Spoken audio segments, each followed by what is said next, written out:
বাপ রে, কি বৃষ্টি কি বৃষ্টি! এই বৃষ্টি যে কবে থামবে কে জানে। ঠিক কি বলছিস, এই বৃষ্টি যে কবে থামবে কে জানে। এই স্যার এসেছে। Good morning sir. Good morning sir. বসে থাক বসে থাক, দাঁড়ানোর কোনো দরকার নেই, খুব জোরে বৃষ্টি হচ্ছে। স্যার, আজ এত বৃষ্টি হচ্ছে এত বৃষ্টি হচ্ছে, বৃষ্টিতে আমি তো স্কুলটাই দেখতে পাচ্ছিলাম না। আমিও স্যার বৃষ্টিতে স্কুলটাই দেখতে পাচ্ছিলাম না। আমি তো ভুল করে স্কুল ভেবে ওই স্কুলের পাশের যে গরুর খাটাল আছে ওই খাটালের মধ্যে ঢুকে পড়েছিলাম। স্যার আমি তো বৃষ্টিতে নিজের ক্লাসরুমটাই চিনতে পারছিলাম না, ভুল করে প্রিন্সিপালের রুমে ঢুকে পড়েছিলাম। লেবু, এত বৃষ্টিতে তোর কোনো অসুবিধা হয়নি? হ্যাঁ স্যার হয়েছে। আমি তো বাড়ি থেকে বেরিয়ে রাস্তায় সবাইকে জিজ্ঞাসা করতে করতে স্কুলটাতে আসলাম। লেবু, একটু বাড়াবাড়ি বলে ফেললি না? স্যার যেটো হয়েছে সেটাই বললাম।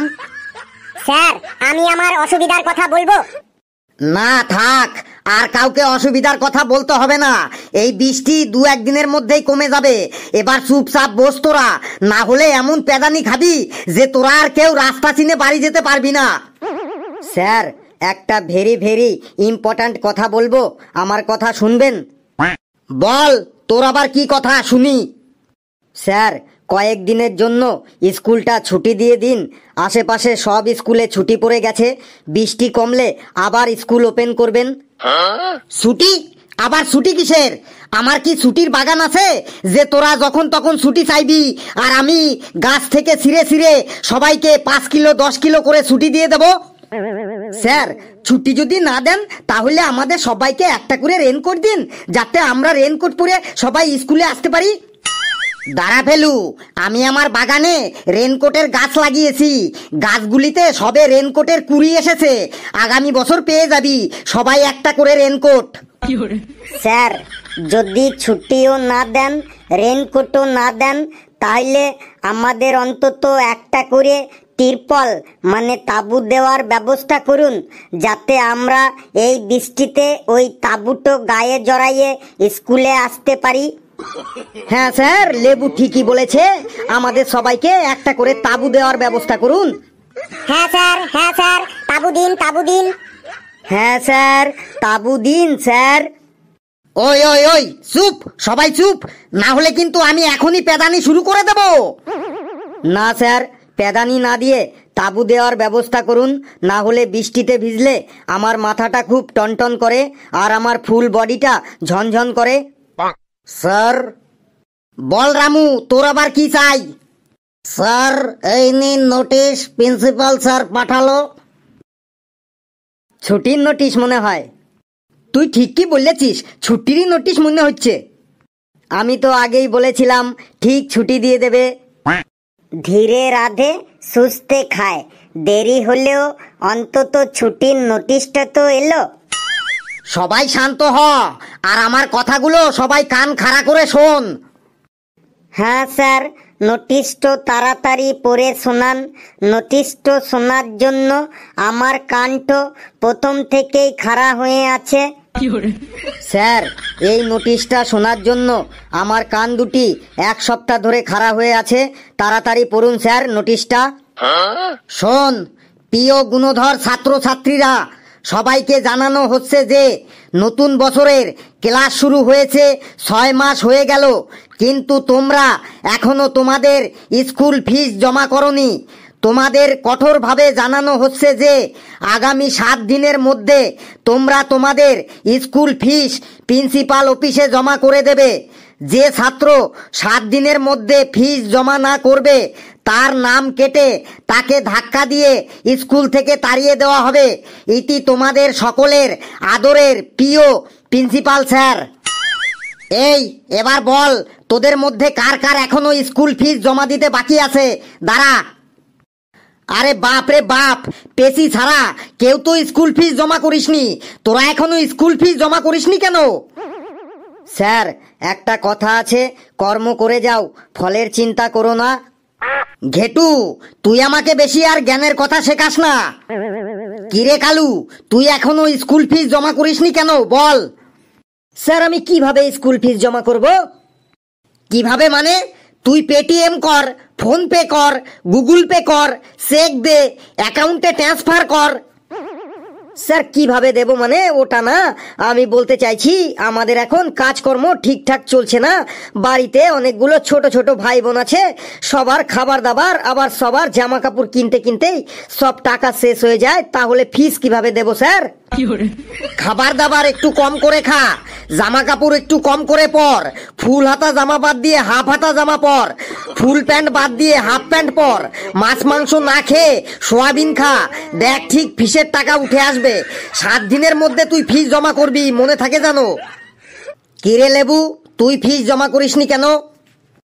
স্যার 12 দিন ধরে আমি ওষুধ খাচ্ছি স্যার।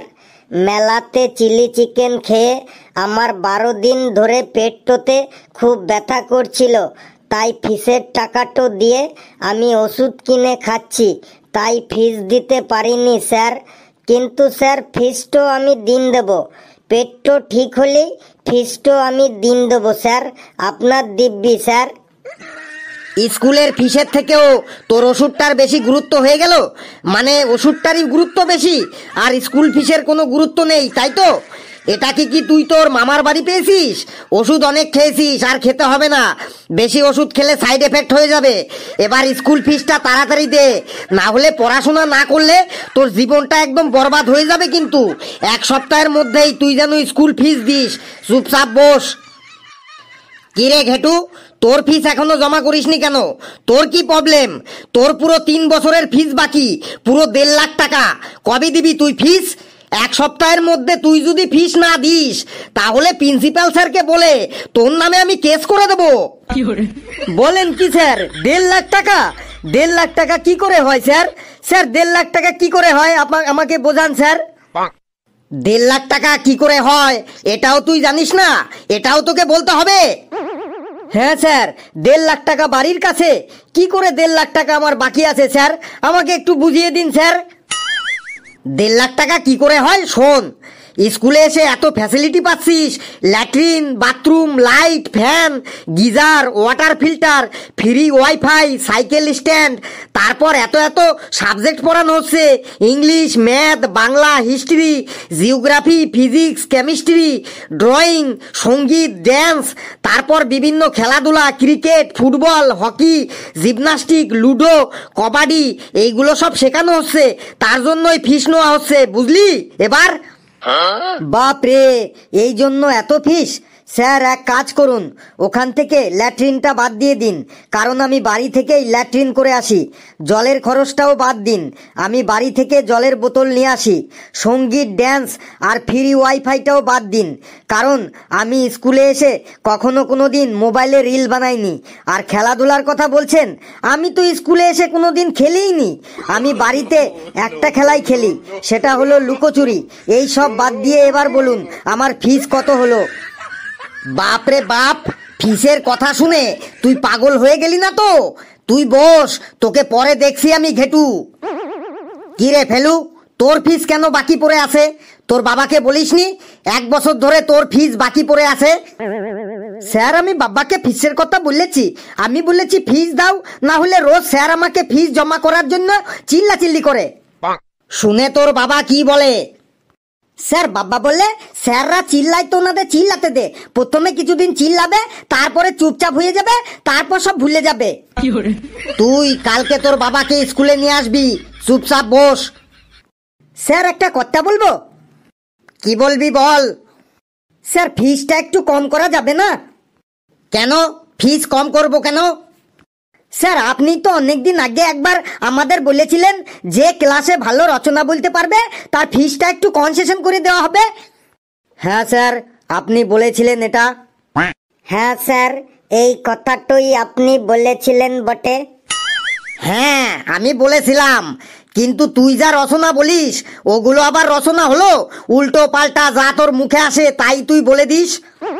না স্যার, ধরুন আপনি যে কোনো রচনা ধরুন, দেখুন একটু উল্টো পাল্টা বলবো না। বেশ, তাহলে তোকে একটা রচনা ধরি, যদি বলতে পারিস তাহলে তোর ফিস আমি 5,000 টাকাও কনসেশন করে দেব। কিন্তু একটা কথা, আমি যা কিছু নিয়েই মানে যে কোনো কিছু নিয়েই রচনা ধরতে পারি। ওকে স্যার, আপনার যেটা খুশি সেটাই ধরুন। ছেলেটা এবার ফিসটা মুকুব করেই ছাড়বে বটে। বেশ, তুই একটা পল্লীগ্রাম নিয়ে রচনা বল। স্যার পল্লীগ্রাম নিয়ে রচনা বলছি স্যার। গ্রাম খুব সুন্দর, পল্লীগ্রাম আরো বেশি সুন্দর। গ্রামে অনেক গাছপালা থাকে, গ্রামের বেশিরভাগ মানুষ কৃষি কাজ করে, গ্রামের বেশিরভাগ মানুষ বাড়িতে গরু ছাগল পোষে, আবার কেউ কেউ মুরগিও পোষে। এই মুরগির দুটো পা থাকে, দুটো কান থাকে, দুটো চোখ থাকে, মাথায় জুটি থাকে। মুরগি নানান কালারের হয়, লাল, নীল, কালো, সাদা, হলুদ। মুরগির সারা গায়ে পালকে ঢাকা থাকে। মুরগির ডানা থাকা সত্ত্বেও উড়তে পারে না। অন্যান্য প্রাণীর মতো মুরগিও ডাকে কক কক কক কক কক কক কক কক কক কক কক কক কক কক কক কক কক কক। স্যার কেমন লাগলো পল্লীগ্রাম রচনাটা? দেখলি তো, তোকে আমি পল্লীগ্রাম রচনা বলতে বললাম আর তুই মুরগির সম্পর্কে বলা শুরু করে দিলি। স্যার পল্লীগ্রামে মুরগি থাকে তো স্যার? হ্যাঁ, ঠিকই বলেছিস। পল্লীগ্রামে মুরগিও থাকে, আবার সবার বাড়িতে গরু পেটানোর লাঠিও থাকে। যদি ওই লাঠির বাড়ি না খেতে চাস তাহলে ভালো করে রচনা বল। বললুন স্যার, এবার কি নিয়ে রচনা বলবো? নে, এবার তুই আমাদের দৈনন্দিন জীবনে মোটর সাইকেলের ভূমিকা কি এই নিয়ে একটা রচনা বলতো। স্যার মোটর সাইকেল হইল আমাদের জীবনের একটা গুরুত্বপূর্ণ যানবাহন। মোটর সাইকেলের দুটো চাকা থাকে, একটা তেলের ট্যাঙ্কি থাকে, একটা হেডলাইট থাকে, একটা ইঞ্জিন থাকে, দুটো লুকিং গ্লাস মানে আয়না থাকে। গ্রামের দিকে মোটর সাইকেল খুব সাবধানে চালাতে হয়, না হলে অনেক সময় মুরগি চাপা পড়ে যেতে পারে। আর মুরগির দুটো পা থাকে, দুটো কান থাকে, দুটো চোখ থাকে, মাথায় লাল রঙের ঝুঁটি থাকে। মুরগি নানান কালারের হয়, লাল, নীল, কালো, সাদা, হলুদ। মুরগির সারা গায়ে পালকে ঢাকা থাকে। মুরগির ডানা থাকা সত্ত্বেও উড়তে পারে না। অন্যান্য প্রাণীর মতো মুরগিও ডাকে কক কক কক কক কক কক কক কক কক কক কক কক কক কক। স্যার কেমন লাগলো মোটরসাইকেল রচনাটা? আবার সেই মুরগি? বুঝেছি, এ বেটা আজ স্কুলে আসার সময় রাস্তায় মুরগি দেখে এসেছে।